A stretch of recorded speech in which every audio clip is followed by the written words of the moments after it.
Welcome to Void Media. I'm your host, Shallow Abyss. Here, I create videos based on researching, and I talk about media related to the unknown, the supernatural, and paranormal.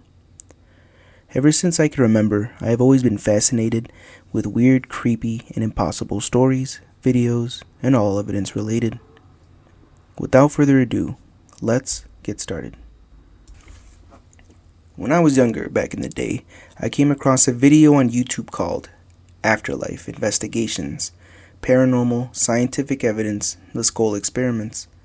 It was a documentary about finding evidence on the supernatural, spirits, and like the title suggests, the afterlife. Now, it caught my adolescent eyes for being one of the documentaries I watched when I was younger. It had video and not so grainy pictures like most videos at the time.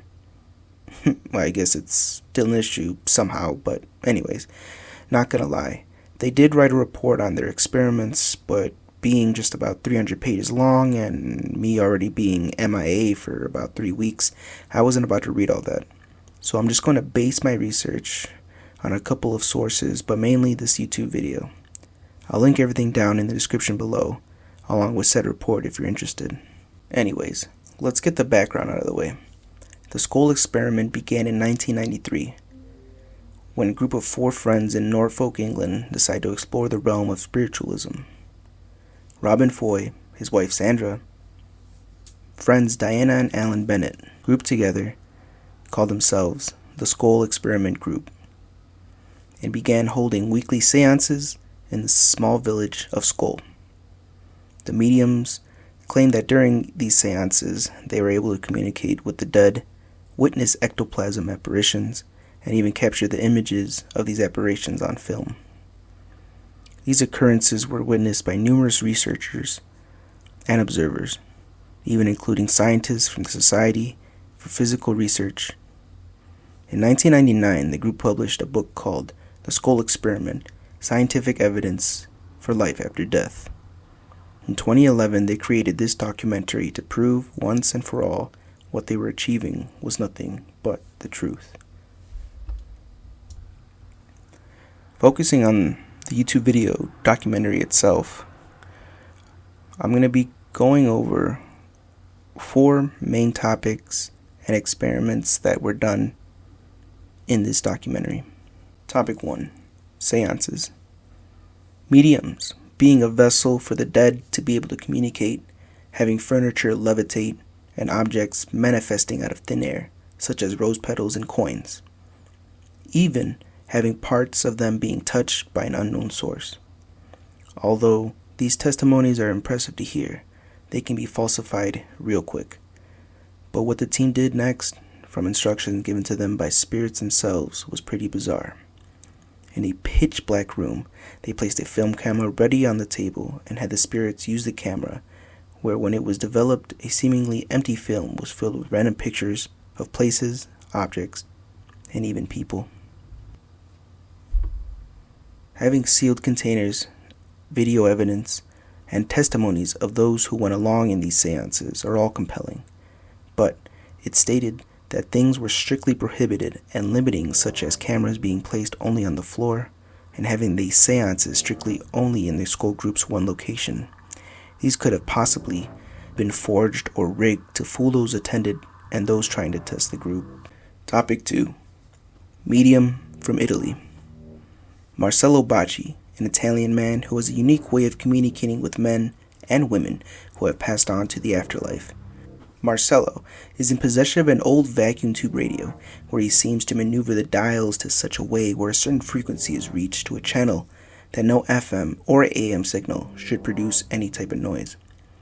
Later, he discovered voices coming through. Intrigued, he communicated with the person, where he found out he was speaking to a man called Manu, who appeared to be in a dimensional plane of the afterlife. Manu, are you there? Hello? Yes. Hello, Manu. Thank you, Manu. Using this radio to communicate with the dead, described by the paranormal community as direct radio voice or DRV communication. With this newfound discovery, Marcello Bacci conducted group readings where past loved ones of the attendees were recognized and communicated through the radio. bringing peace and closure to those who have lost a friend or mother. Two men, Paolo Presi and Dr. Torriello, who sought to debunk Marciello's mediumship, conducting experiments from trying to find a possible signal where a different party could have been used to fool the public as if a spirit was actually talking, to matching a voice print from a woman who had passed, acquiring recordings from when she was alive, to what was coming through the radio. Using software endorsed by the FBI, Il Laboratorio have conducted voice print analysis. Like a fingerprint, a voice print is unique. It can therefore be used to determine someone's identity with near certainty. They compared voice prints from two audio samples. One was the voice of Chiara Lenzi, recorded before she died. The other came out of Baci's radio after her death and was clearly recognized by her father. The comparison produced a 97% match. The best compelling attempt on debunking Marcello was done when researchers removed the tubes of the radio that would have prevented power to have the radio function properly. Surely would have proven Baci as a hoax. It did not. The radio still worked normally, and even the voices were still coming through. When making this video, I learned Baci had passed away in 2019. This is one of the segments that really made me believe in the paranormal back in the day. So thank you, Marcello Baci, for your research and spirit communication. You will be missed, and I hope you are resting or perhaps continuing your work in the afterlife. Topic 3. Glare at yourself from the mirrors. Back to seances. The Skull Group was instructed to place a camera in the middle of the room where its iris was focused on two mirrors, guiding what was being filmed all the way back to its own viewfinder, recording itself in the dark. Kind of trippy. You would think you'd get nothing but darkness or maybe some type of light that could have been generated by the camera itself, but when the researchers performed this, it showed something truly bizarre.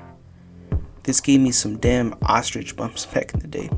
Shapes and lights that changed in form in a way that shouldn't have. Remember, the camera was placed still on a tripod. No zooming, no touching, no nothing. Yet images, or better yet video, of objects moving and manifesting still came to be.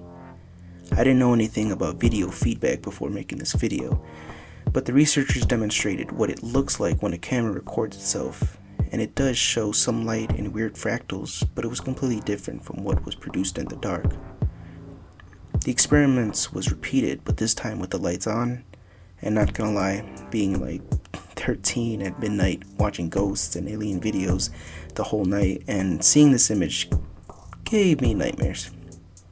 An alien-like figure appeared on the recording, and that was it for me. I watched the rest of the documentary the day when the sun was up.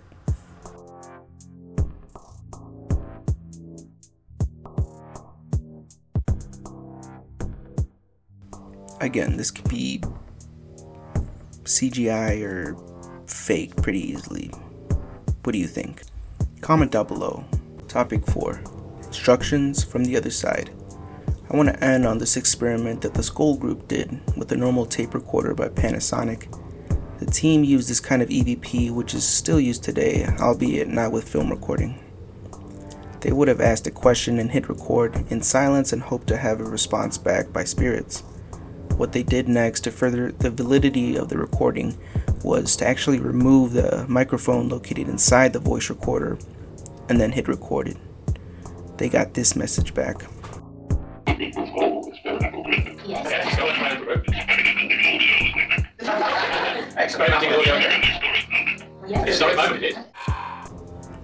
The final wire in the cord was when they received a message from having an unopened film during a seance, and when they opened up the film, it wasn't images nor pictures, but unique instructions seemingly drawn and written within the film.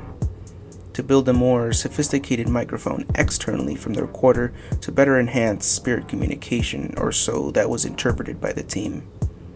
In the end of the instructions were initials. T.E. Can you guess who it was from? Thomas Edison. And this is where my bullshit alarm kind of came on. claims that Edison was intrigued with life after death and had experimented on the idea about the other side, such as his famed spirit phone that never came to light from the late inventor. This could have easily been hoaxed or even fooled by the people and scientists who were present authenticating the group's experiments, hence why the documentary got created in the first place. With all this, I say some things could feel like they can be faked, by others not so much. But I understand post-production and it being made for TV at the time gives me reason to think that this film could more or less be fraudulent. But the kid in me and the conspiracy side of me thinks all of this could have been true, if not at least exaggerated for the documentary as a whole. But you know what? Let me know what you think about the tests and evidence that they produced. Please like and subscribe. Don't be shallow. Give me a follow. Let me know what I should cover and research next. I plan on being more scheduled, but like I stated in the first episode, I have an actual job and responsibilities and I gotta put my priorities first. Unless you make me famous enough. Well, enough of that. Look for me in the void, but be careful. I might just clear back, for I am Shallow Abyss.